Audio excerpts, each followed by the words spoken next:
years ago, I had some friends turn up and they decided to stay for a while. This caused a few hassles within the family because, as you notice, it's right next to the clothesline. So have a guess who hangs the washing out all the time now, and I am slowly getting sick of it. So what I'm going to do is I'm going to move the bees, and to do that I'm going to have to pull my wall apart. There's a stud about there and a stud just there.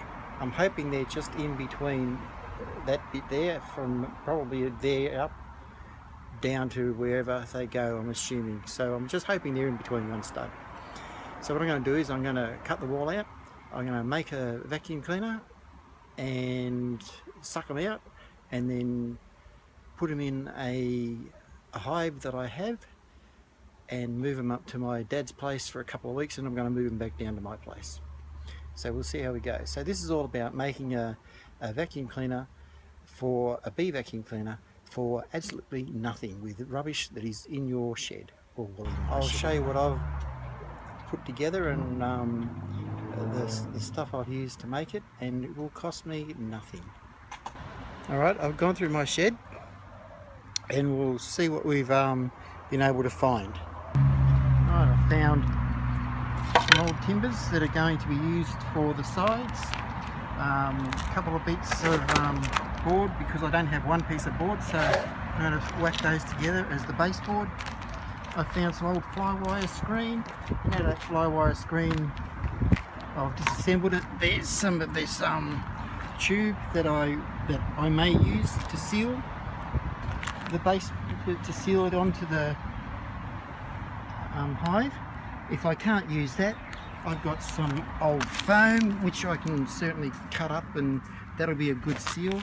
And if I couldn't use that, I figured may as well use some corrugated cardboard. If I was to slice that down into the right thicknesses on the board and place that across thing, by the time I put my cover on it, it should seal pretty well as well.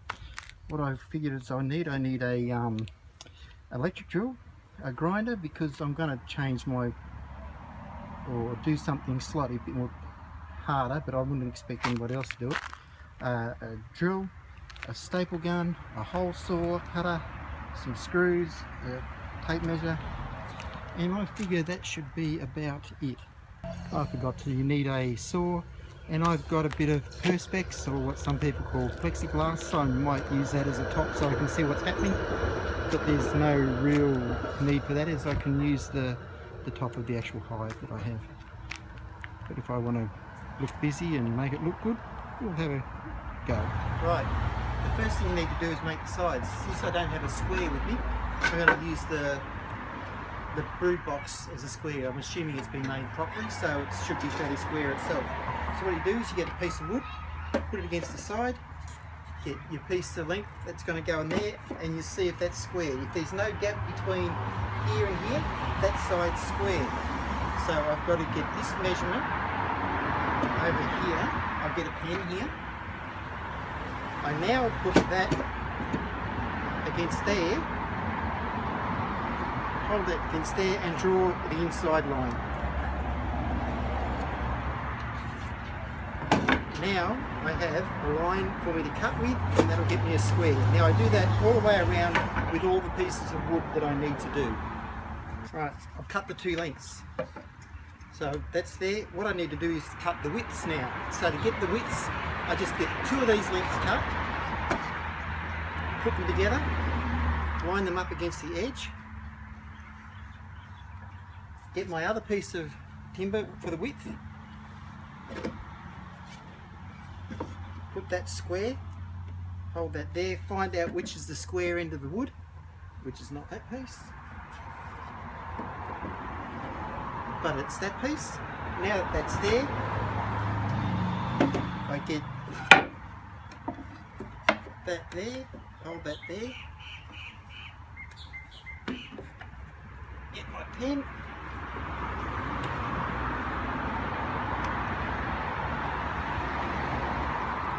mark up one distance there, and do the same for my next piece of wood. Now this piece of wood doesn't have a square piece, so I've got to make it square. So to make it square, I've got to put my piece against there, put that against there,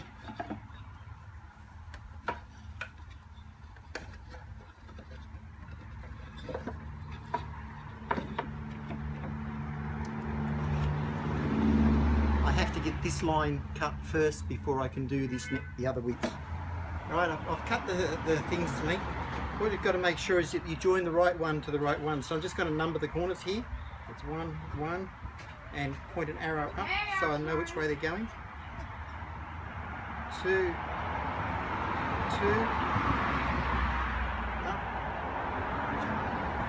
up, 3, 3, and like that one's nothing, so I know what that is. Right, the next thing I'll do, this is my frame, it goes like that, just got it laid out. I've got to drill some pilot holes in here and here so that I can get the screws in without splitting it. The best way to get that in there is turn them upside down, put that across there like that, mark that, put that across there like that, mark that one.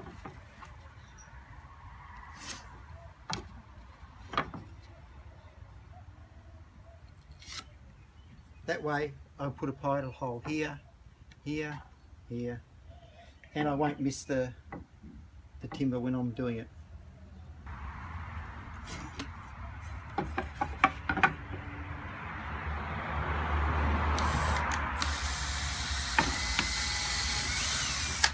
pilot hole is only just to stop the wood from splitting.